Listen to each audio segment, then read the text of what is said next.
Hi ಎಲ್ಲರಿಗೂ ನಮಸ್ಕಾರ. V K creations YouTube ಚಾನಲ್ಗೆ ಸ್ವಾಗತ ಸುಸ್ವಾಗತ. ನಾವಿವತ್ತು ಹೇಳಕ್ಕೆ ಹೋಗ್ತಿರೋ ವಿಷಯ ಏನಂದರೆ ಯಾರ್ದು ಅಂದರೆ ಮಹಾದೇವ, ದೇವಾದಿದೇವ, ಭಗವಾನ್ ಶಿವ ಎಂದೆಲ್ಲ ನಾನಾ ಹೆಸರುಗಳಿಂದ ಕರೆಯುತ್ತೇವೆ. ಶಿವ ತ್ರಿಮೂರ್ತಿಗಳಲ್ಲಿ ಒಬ್ಬನು.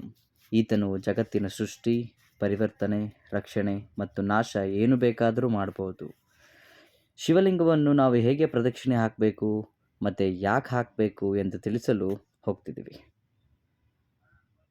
ಸೋಮಸೂತ್ರಾಂತಮಿತ್ಯರ್ಥಃ ಶಿವಂ ಪ್ರದಕ್ಷಿಣೆ ಕುರ್ವನ್ ಸೋಮಸೂತ್ರಾಂತ ನ ಲಂಘೇತ್ಯ ಇತಿ ವಚನಾಂತರಾತ್. ಹೀಗಾಗಿ ಮಹಾಲಿಂಗೇಶ್ವರನ ದೇವಾಲಯದ ಒಳಸುತ್ತಿನಲ್ಲಿ ಪೂರ್ಣ ಪ್ರದಕ್ಷಿಣೆ ಬರಲು ಆಗುವುದಿಲ್ಲ. ಅಲ್ಲಿ ಕೇವಲ ಅರ್ಧ ಪ್ರದಕ್ಷಿಣೆಯಾಗುತ್ತದೆ. ಶಿವನ ದೇವಾಲಯಗಳಲ್ಲಿ ಕೇವಲ ಅರ್ಧ ಪ್ರದಕ್ಷಿಣೆ ಮಾತ್ರ ಹಾಕಬೇಕು.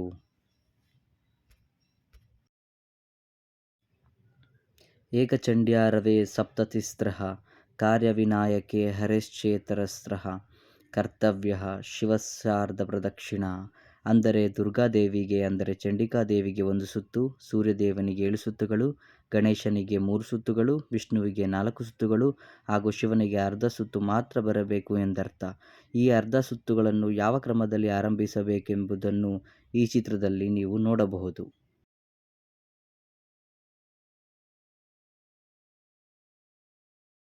ಮಹಾಲಿಂಗೇಶ್ವರನ ಕೆಲವು ದೇವಸ್ಥಾನಗಳಲ್ಲಿ ಹೊರಸುತ್ತಿನಲ್ಲಿ ಪೂರ್ಣ ಪ್ರದಕ್ಷಿಣೆಯನ್ನು ಹಾಕಬಹುದಾದರೂ ಒಳಸುತ್ತಿನಲ್ಲಿ ಪ್ರದಕ್ಷಿಣಾಕಾರವಾಗಿ ಗೋಮುಖಿಯವರೆಗೆ ಮಾತ್ರ ಬಂದು ಅಲ್ಲಿಂದ ಹಿಂತಿರುಗಿ ಅಪ್ರದಕ್ಷಿಣಾಕಾರವಾಗಿ ಗೋಮುಖಿಯ ಇನ್ನೊಂದು ಬದಿಯವರೆಗೆ ಹೋಗಿ ಅಲ್ಲಿಂದ ನಿರ್ಗಮಿಸುತ್ತೇವೆ. ಗೋಮುಖಿ ಎಂದರೆ ಶಿವಲಿಂಗದ ಮೇಲೆ ಅಭಿಷೇಕ ಮಾಡಿದ ಜಲವು ಪಾಣಿಪೀಠದ ಮೇಲೆ ಬಿದ್ದು ಅಲ್ಲಿಂದ ಕೆಳಗೆ ಹೊರಹೋಗುವ ಮಾರ್ಗ.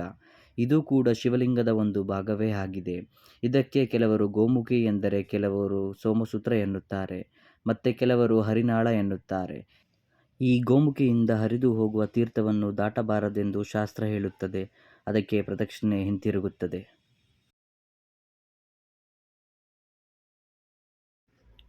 ಸ್ಮಾರ್ತ ಸಂಪ್ರದಾಯದ 5 ಪ್ರಮುಖ ದೇವರಲ್ಲಿ ಶಿವನು ಒಬ್ಬನು. ಶಿವನು ಶಾಂತ ಹಾಗೂ ರೌದ್ರ ಸ್ವರೂಪನು. ಶಾಂತ ರೂಪದಲ್ಲಿ ಯೋಗಿಯಾಗಿ ವೈರಾಗ್ಯ ಜೀವನವನ್ನು ಮತ್ತು ಸಂಸಾರಿಯಾಗಿ ಪತ್ನಿ ಪಾರ್ವತಿ ಹಾಗೂ ಮಕ್ಕಳು ಗಣೇಶ ಕಾರ್ತಿಕೇಯನ ಜೊತೆ ಇರುವವನು. ರೌದ್ರ ರೂಪದಲ್ಲಿ ದುಷ್ಟರನ್ನು ಸಂಹರಿಸುವ ಮಹಾಕಾಳ, ಭೈರವ, ವೀರಭದ್ರ ಹಾಗೂ ಇನ್ನೂ ಅನೇಕ ರೂಪಗಳನ್ನು ಪಡೆದವನು. ಈ ವಿಡಿಯೋ ನಿಮಗೆ ಇಷ್ಟವಾದಲ್ಲಿ ಲೈಕ್ ಮಾಡಿ, ಶೇರ್ ಮಾಡಿ, ಸಬ್ಸ್ಕ್ರೈಬ್ ಮಾಡಿಲ್ಲ ಅಂದರೆ ಸಬ್ಸ್ಕ್ರೈಬ್ ಮಾಡಿ. ಓಂ ನಮಃ ಶಿವಾಯ.